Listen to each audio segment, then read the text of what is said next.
Hi, my name's Mike Sherwood.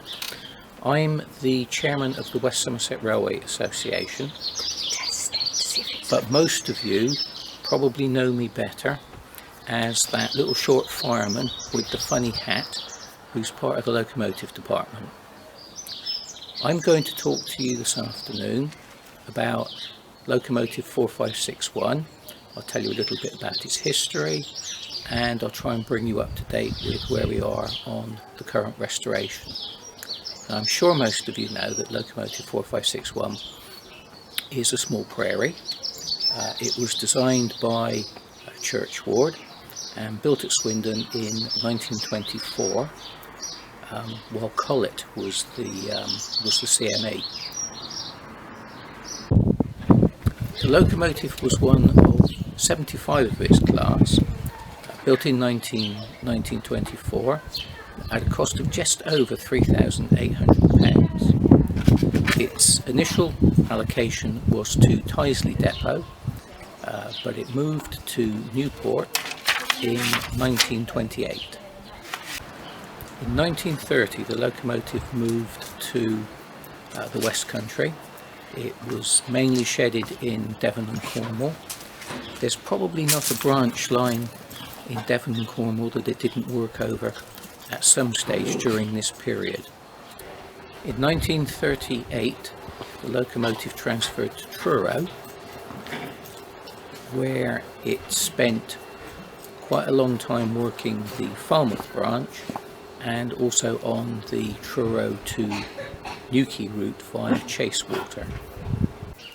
In 1958 the locomotive was transferred to Newton Abbot, where it mostly worked on the Tavistock and Launceston services until about 1961, when unfortunately diesel multiple units took over the service, and the locomotive moved back to Plymouth and was finally scrapped in 1962, in May of that year.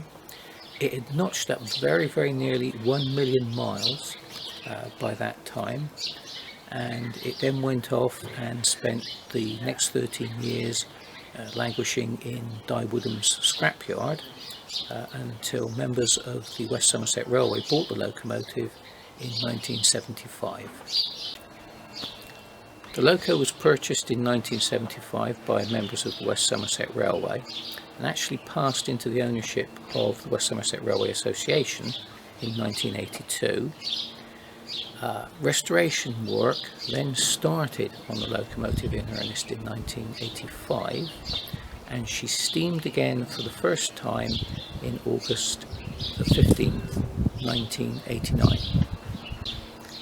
The locomotive was finally withdrawn from service, having completed 43,000 miles in preservation in 1998. She's now only one of 3 of the class that are still preserved. Unfortunately, there was then a bit of a hiatus, and a number of years went by before work started in earnest on the restoration of the locomotive. I'm pleased to tell you that after extensive evaluations and a lot of project planning and a lot of thinking about the funding, the work is now again actively being pursued. There are a number of things that have happened. There was extensive work carried out on the frames, which are now complete and ready to go. The next piece of work effectively is to return the locomotive to a rolling chassis state.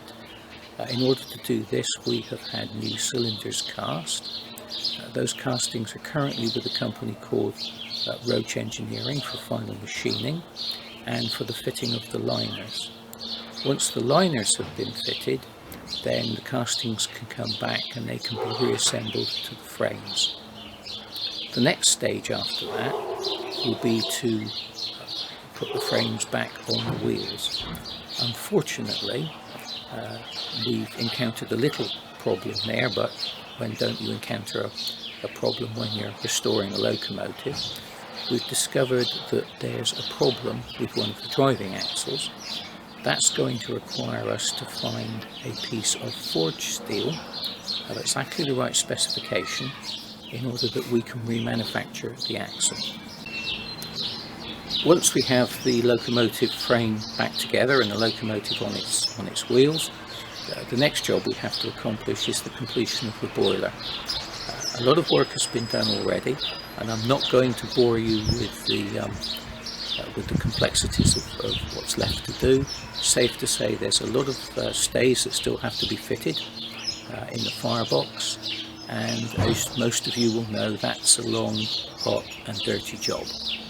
Hopefully, while that work is being undertaken, we'll have completed all of the work on the cladding, the side tanks, the bunker and the cab.